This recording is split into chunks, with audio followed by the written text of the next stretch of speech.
Magandang araw kabayan, si Dupont po ito ng Dupont Balikbayan Box dito sa Houston, Texas. Uy, mauga yung camera kasi nagdadrive. Salamat po sa suporta nyo sa amin. Yung mga boxes po ninyo ready na po para mai-load. Puno na po tayo para sa August 6. Ang susunod po natin ay August 13 or sooner.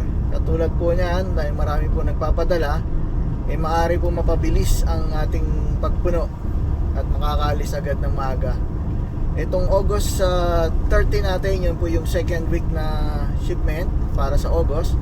Ito po ang perfect day, ay perfect shipment para sa mga going to Mindanao na para sa Pasko. Yung schedule po nito, ang estimate po sa Manila ay October 8 sa Manila Seaport. Sa Cebu Seaport naman ay October 13. Sa may Manila naman, sa Manila sa Cagayan de Oro Seaport ay November 13. Bakit masyadong maaga November 13? Kapag pumasok na po ang bear, andyan na po ang mga delay. Hindi lang 20 days, minsan 30 days pa ang delay. Kaya yung para sa mga Mindanao, tamang-tama po ito na meron kang isang buwan na adjustment, na parang contingency plan mo, may allowance ka para sigurado ka na makarating ng Pasko ang padala mo, kung talagang para sa Pasko, para sa mga Kristiyano, Katoliko na nagse-celebrate ng Pasko, hinahabol nila yung araw na yon. So kailangan ipadala po ninyo ng maaga. Huwag po kayong papadala ng September, masyado nang risky para makarating ng Pasko. Medyo negative na yon. Yung sa Visayas naman, perfect pa sila doon sa 3rd week at 4th week ng August na shipment. Ang Luzon naman, September ang perfect. September 1st week hanggang 4th week, perfect po yan na makarating ng Pasko. So dahil marami tayong mga shipment, magkahiwalay po ang shipment natin ng Visayas at Mindanao. Luzon at Visayas, Mindanao. So ganito yan, yung isang container papunta ng Luzon, yung isang container papunta ng Bismin. Ibig sabihin, Bisaya muna darating sa may Cebu bago dadali ng Mindanao. Dahil expected na namin yan, magkakaroon ng port congestion sa Manila, magkakaroon ng port congestion sa Asia. Pagpasok ng bear, slow na yan. Pagpasok ng December, mabagal na ang mga custom process sa clearing kasi nasa bakasyon na yung ibang mga tauhan. So, kung dumating yung box mo ng December, malabo yan na may abot ng Pasko. Baga, ninervousin ka na, malapit ka nang hindi makaabot ng Pasko. Yun yung nun. So, masyadong risky. Mas magandang November dumating yung box mo. At sakto yun, pag dumating ng November, kampante ka na may di-deliver ng Pasko yung box mo. Actually yung September last year, dumating sila mga November 23. Ganyan. So nagkaroon pa ng processing. Syempre nag-slow doon sa may seaport sa Manila, yung para sa mga Metro Manila, umabot sila ng sakto sa Pasko. Tapos yung mga provincial, inirush po yung ginawa mong priority. Siguro may mga nakasubok na sa inyo sa amin na pinapriority yung box na i-deliver.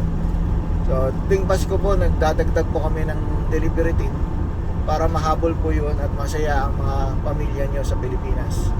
So salamat po sa inyo sa panonood at sana ay ligtas kayong lahat.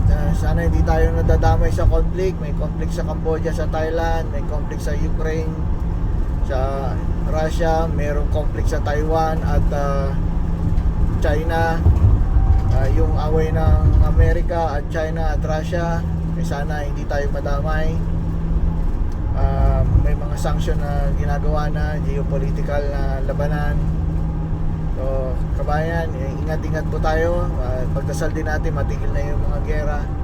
Sa amin, sa pamilya namin, yung misis ko araw-araw nag-aalala para sa bansa niya kasi Cambodian siya. Hindi mapagkatiwalaan ang Thailand. Nag-peace talk sila, nag-peace na sila, nag-shake siya, nag-camera, nag-picturean pa. Yung pala yung mga kasama sa picturean ng mga Cambodian soldier, ang gulo ng dila, no? Tirnap ng mga Thailand yung Cambodian soldier. Ginawa silang picture, pagkatapos picture pinagtututukan na. Ang nakuha nila ay 20. Tapos dahil pinapakiusapan sila ng UN tsaka ng ASEAN, nagpakawala sila ng dalawa. Yung dalawa na pinakawala nila bugbog sarado, gulapa, ubos ang ngipin, kinoryente. Yun ang sinabi ng ng mga yung nakauwi na dalawa. Tapos meron pang 18 na natitira. Ay sana hindi sila patayin, pero meron iba sa mga Thailand na nagpo-post na yung mga na-capture nila na prisoner of war patay na daw. Actually tapos na yung war para tawagin nila prisoner of war. So napakarumi talaga ng gera. Hirap na ang conflict ng ganyan. Ngayon nagkakatutukan na naman sila ulit. Kumbaga humingi ulit ng tulong ang Cambodia. Nakakatawa nga, sila may pinakamaraming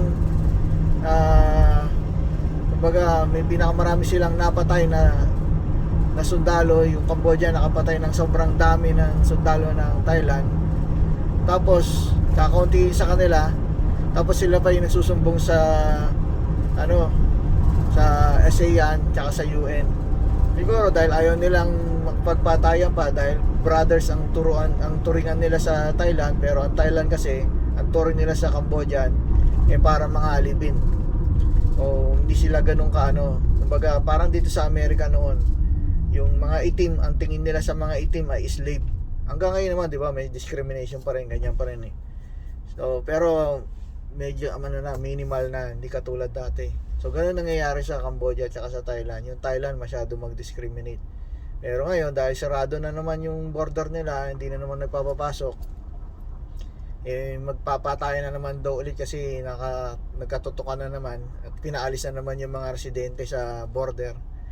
Ang kulit kasi nito ni Thailand na pumapasok sa border ng Cambodia, gustong kunin yung yung temple. So ini-extend nila yung border nila hanggang sa temple. Naglagay pa sila ng barbed wire nung nakaraan. Kaya nagumpisa yung gera dahil nag-aaway-aaway sila. Nagpaputok na una yung Thailand, nakapatay ng isang sundalo ng Cambodian. Kaya nagtuloy-tuloy na sila, nagkaroon ng gera. Buti nga nakinig sila kay Trump noon ay pag-pistok. Pero yung pistok naman nila ginawa lahat, tinrap nila pagkatapos ng shake hand ng mga sundalo. Pag-camera, picturean pa, hinarangan na sila, tinutukan na ng baril. Kaya syempre yung mga Cambodian alam nila peace na, wala silang dalang baril na nagpapapicture. Yung mga Thailand may mga dalang baril. O masyado mabait ang mga Cambodian, inabuso lang nila. O naiba na tayo sa istorya. So yung susunod na shipment po natin August 13, October 8 ang arrival sa Manila, October 13 ang estimate arrival sa Cebu, November 13 naman estimate arrival sa Mindanao.